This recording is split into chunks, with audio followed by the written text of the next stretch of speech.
యేసుక్రీస్తు కథ the story of Jesus Christ. యేసుక్రీస్తు క్రైస్తవ మతం యొక్క ప్రధాన వ్యక్తి. బెత్లెహేం నగరంలో మరియమ్మ మరియు యోసేపు అనే దంపతులకు పుట్టారు.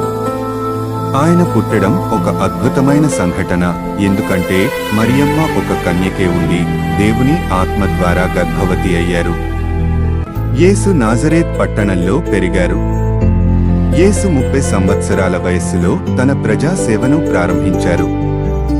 ఆయన దేవుని రాజ్యం, ప్రేమ, క్షమ మరియు పాపం నుండి విముక్తి పొందే మార్గాలను బోధించారు. ఆయన అనేక అద్భుతాలు చేశారు.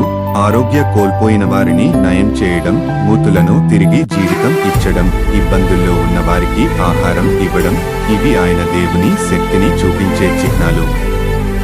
యేసు యొక్క బోధన మరియు ప్రజలపై చూపిన ప్రభావం ధర్మాధికారి మరియు రాజకీయ అధికారులను బెదిరించినందున ఆయనపై వ్యతిరేకత పెరిగింది. ఆయన శిష్యులలో ఒకడు, జుడాస్ ఈస్కరియోతి, ఆయనను హద్దు దాటి అమ్మాడి.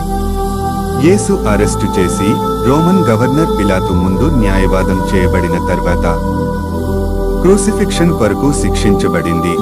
యేసు క్రూసి పైన మరణించారు మరియు ఆయన శరీరం ఒక గుహలో ఉంచబడింది. 3 రోజుల తర్వాత ఆయన మృతి నుండి పునరుత్థానమయ్యారు. ఆయన మరల తన శిష్యులతో కనిపించి దేవుని రాజ్యాన్ని గురించి చెబుతూ, వారు అప్పుడు పునరుత్థానాన్ని చూసి విశ్వసించారు. యేసు స్వర్గంలోకి లేచిపోయిన తరువాత ఆయన తన అనుచరులకు పవిత్ర ఆత్మను పంపించేందుకు హామీ ఇచ్చారు.